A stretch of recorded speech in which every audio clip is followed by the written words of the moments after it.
Yeah, so I was talking to Mom last night about Dad's birthday list. And, once again, he only wants fishing stuff, so it's kind of hard to figure out what I'm going to get him because he only wants a few things. Patrick, are you okay? You look worried.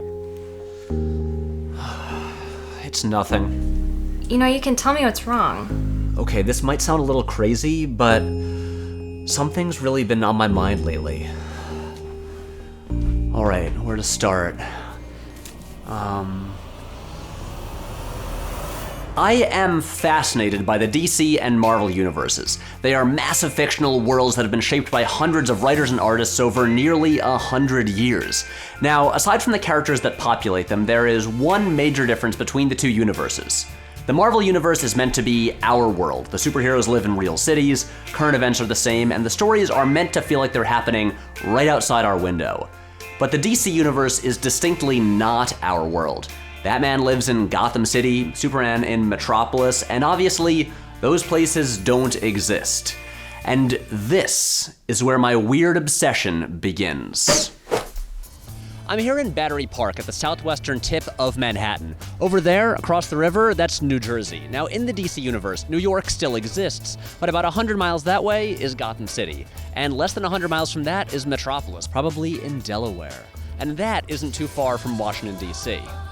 So imagine the east coast of the US if there were two more cities the size of New York, each less than a 2-hour drive from each other. That's suddenly a very different country you're dealing with. But let's pull back and look at the whole map of the US in the DC universe, because this goes way further. On the west coast, you've also got Star City, Coast City, Gateway City, and National City. Then in the Midwest, you've got Keystone City, Central City, Fawcett City, and Midway City.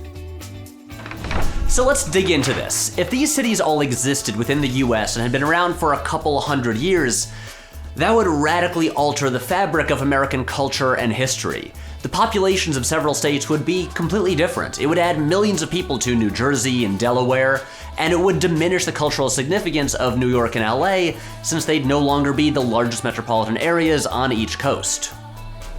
So what am I getting at? Well, because the world of the DC universe is so different from our own, because the new geography creates so many giant variables, anytime a DC comic or TV show or movie makes real-world pop culture references or includes political figures from the real world, it kind of breaks the universe. I'm serious. So stuff like this? Oh, Jon Snow died. Oh, he's alive! It drives me nuts. All right, still with me?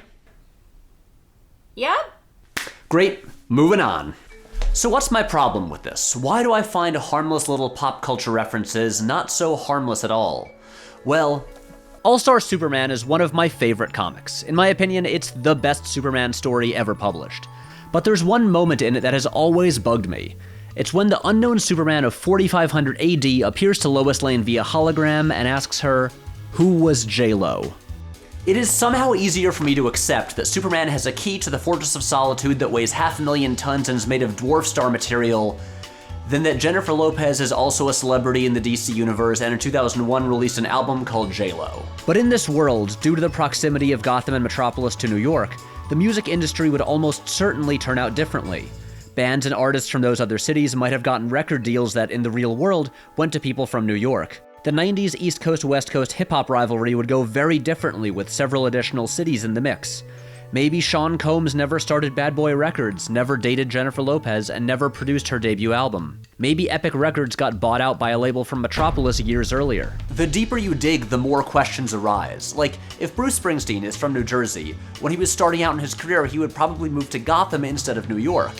And maybe when he was there, he got killed in a robbery, or his career just never took off. Remember, this is a world where the most popular fast food chains are Big Belly Burger and O'Shaughnessy's. The most popular coffee chains are Jitters and Sundollar. There's no McDonald's, there's no Starbucks.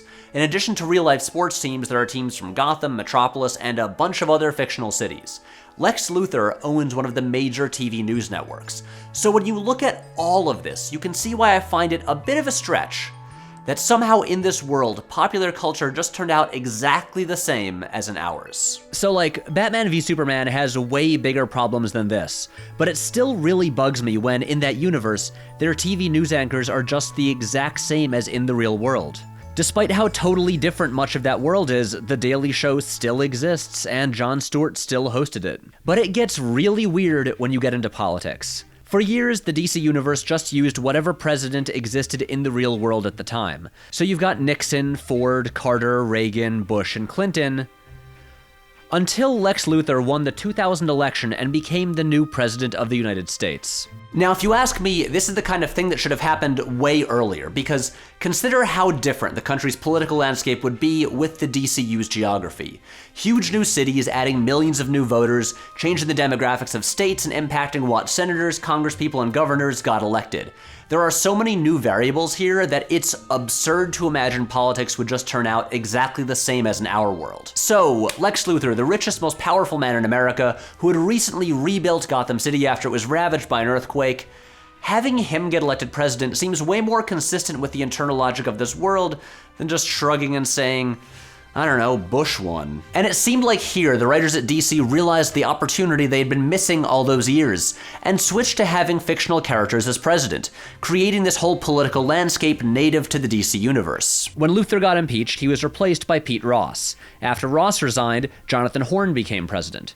In the next election, Martin Suarez, a Democrat publicly endorsed by Bruce Wayne, won. And then, with no explanation in any story, around 2011, Barack Obama just became the president in the DC universe, and since then, they've used whoever was president in the real world. So how does that work? After a decade of fictional presidents, Obama just shows up? And if George W. Bush wasn't president in the DC universe, was Jeb Bush still governor of Florida? Did he still run in the 2016 Republican primary? And after the failed presidency of Lex Luthor, would America really be eager to elect another billionaire real estate mogul who turns out to be evil? I don't think so. Am I taking this too far? Yes, of course I am. But at the same time, these are superhero comics. These characters and worlds have an absurdly deep history and continuity, and by nature, they're designed to be obsessed over. And yeah, none of this stuff actually impacts the quality of the stories, but it's a weird inconsistency that, ever so slightly, will take me out of a given story. It pokes a hole in the fictional world and leads me down this never-ending rabbit hole of trying to figure out how the Kardashians are still a thing in the DC universe, or whether or not Obama campaigned in Central City. And I think these references are pointless, because the fun of the DC universe is that it's a different world, with free reign to just make stuff up. So why bother cramming in current references that don't quite make sense? This is science fiction, and the DC universe is an alternate version of our world. The point of Divergent isn't some historical event, but rather the world's geography. And as we learned in JLA Avengers, the world in the DC universe is slightly larger than our own, with more urban growth. All I'm really asking is that the same care writers give to the character continuity also be given to the culture of this fictional world. If you're going to say there are at least 2 additional cities the size of New York on the East Coast, consider how that would affect the country, how it would impact pop culture and politics. When we know the exact science of how every one of Superman's powers work and the exact effects of every different form of kryptonite, there's no excuse for shrugging and saying, after 4 fictional characters as president, I don't know, at some point I guess Obama just got elected. Plus, this is such a clear distinction between DC and Marvel. Marvel is our world and DC isn't. If you're writing DC comics or TV shows or movies, you've got free reign to create fictional musicians and politicians and sports teams and news shows. Just embrace the fiction and go for it. And so that is what's been bothering me lately. Did that make any sense? Not really. You sure? You're just reading way too far into it. Nobody really cares about that. Oh. I wouldn't mention this to anyone else. You come off kind of crazy. Okay. Well, thanks.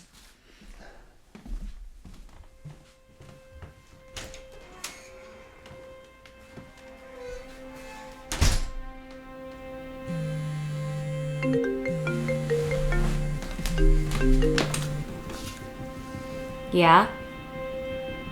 You were right. He knows too much. I don't think he's going to talk, but we should keep an eye on him, just in case. If these secrets got out, who knows what could happen.